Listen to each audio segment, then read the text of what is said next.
Hi guys, I'm Marticore and you voted yes for the video where I would explain how I choose aspirations for my Sims based on their personality. I do explain it sometimes in my gameplays, but you wanted a more in-depth, all-in-one video information about that. So there are a few different approaches to choosing an aspiration for your Sim when they become a teenager. A lot of people just choose whatever they want, or like a random thing, or just they already have an idea for that Sim or something like that. I used to do it like that too, but at some point I just decided to create a system for it because sometimes it would take too much time for me to decide. So I came up with a system that was developing throughout the years, and I think I might be at some kind of close to final point in it, I guess.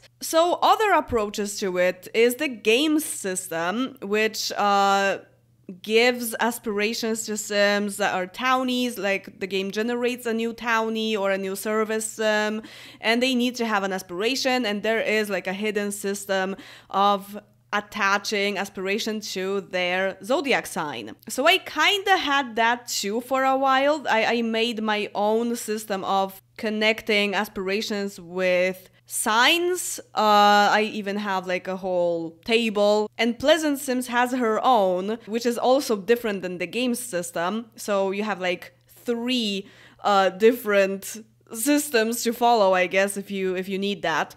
But my current system is a lot different. I just look at Sims traits.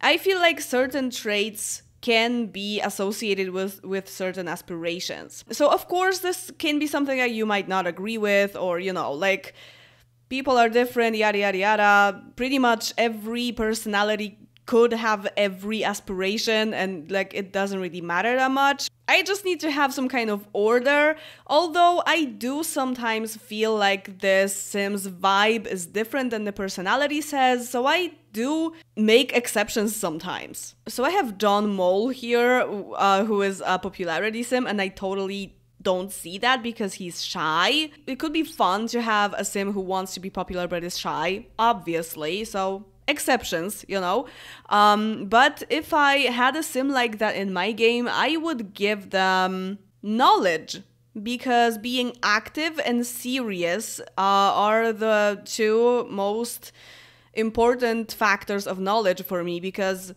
I treat active not necessarily as sporty active, just someone who is very motivated to do things, and I feel like knowledge Sims could be that. They wanna learn and grow all the freaking time, so it doesn't really make that much sense to me for them to be lazy, even though it could for a lot of people, I guess. And also seriousness makes me think of knowledge, because kind of a nerdy type. Also the motivation and actually like achieving your goals makes me think of seriousness. So these are the two factors. If it was active and playful, I would go for fortune. Of course, it's better when it's more extreme, like this, maybe.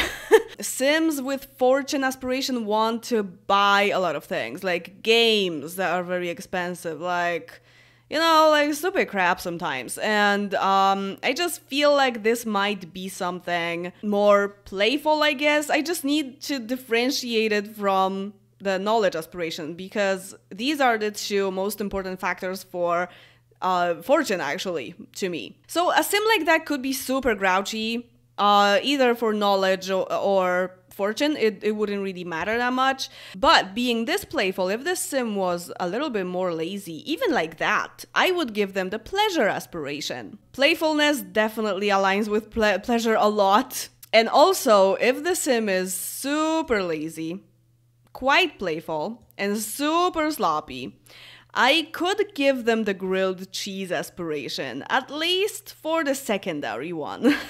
Because secondary aspirations are also important here, because it's like sometimes I have to make a decision if this Sim is more this or that, and the secondary aspiration comes in, and the other traits that are a little bit weaker, let's say, just go for the secondary aspiration. I always choose the secondary aspiration when the sim becomes an adult to kind of add into their personality after their teenage years, so that they are not the same person as they were as a teenager. So let's say that the sim is super playful, lazy, sloppy, but also is very outgoing and not very nice.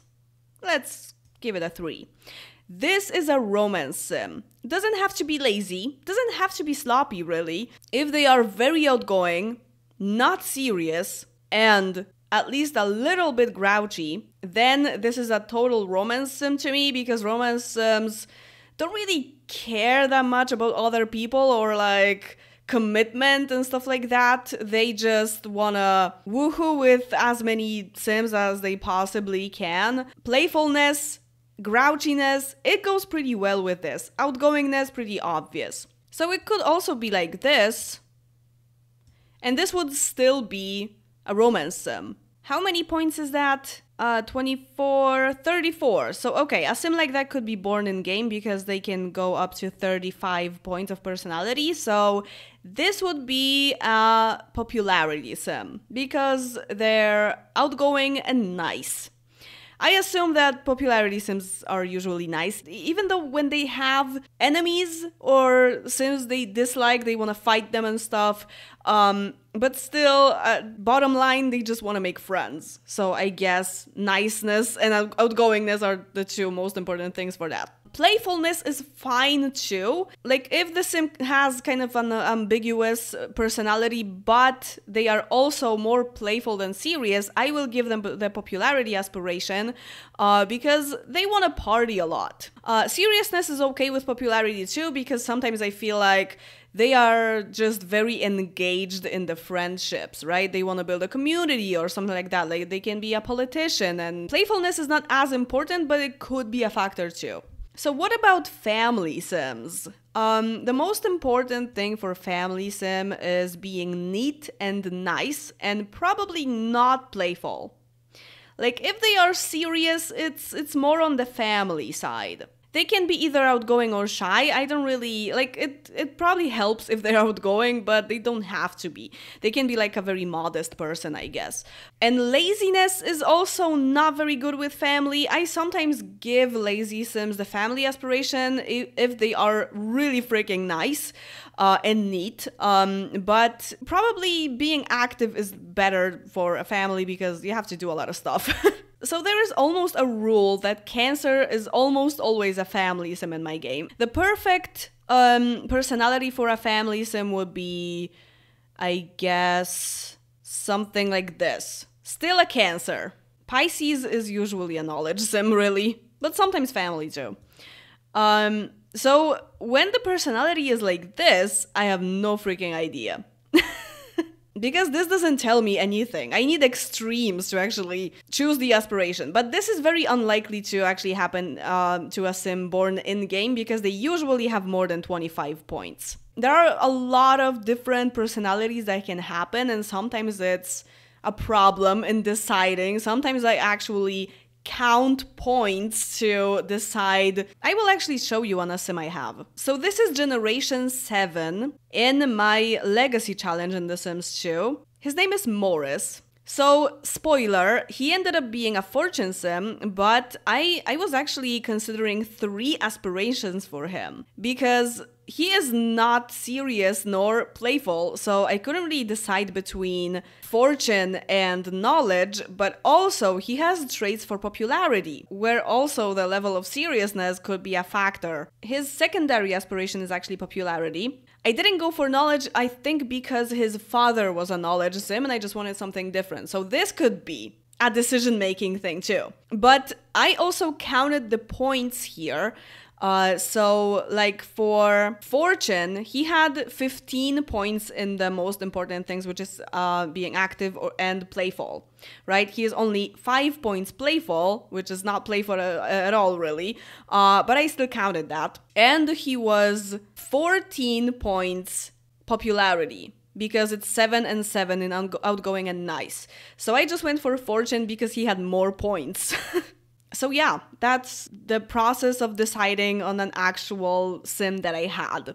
So I hope this clears things up. Let's summarize it. So most important things for the family aspiration to me is neatness, niceness, and seriousness. For fortune, it's active and playful, at least a little bit. For popularity, it's outgoing and nice, and it could help if the sim is a little bit playful, but it doesn't have to be. For romance, it's outgoingness, grouchiness, and it would be nice if the sim wasn't serious. So have at least 5 points in the playful bar. For pleasure, it's definitely laziness and playfulness.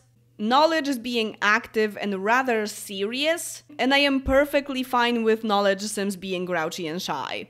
And sometimes I give my sims the grilled cheese aspiration as secondary. I hardly ever use it as primary because it's very repetitive, and it's also easier to give it to them as secondary. You don't have to like use special objects for it, you know? So grilled cheese is good for sims that are very sloppy and very lazy. And playfulness is good for that too. So it's usually pleasure sims who have secondary grilled cheese, which makes a lot of sense to me.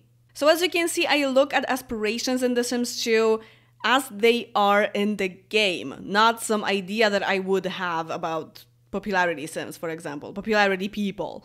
I actually look at what mechanics it brings, what wants it brings to a sim that has a certain aspiration, and I just base the needed traits on that. For the personality to actually go together with what they want in life and how they behave and stuff like that. So yeah, that's it. I hope it wasn't too complicated. Of course, everyone is entitled to their own system and their own traits to attach to certain aspirations. I know that a lot of people do it very differently than I do, but maybe it helped a little bit. I know you were curious. It might seem like this complicates my gameplay more, but I assure you that it makes it a lot easier. Most of the time I just take a look at the sim's personality and I know immediately. It takes me like 2 minutes to choose the aspiration. Only with some sims it's less obvious and something to think about, but it only makes it more interesting to me, honestly.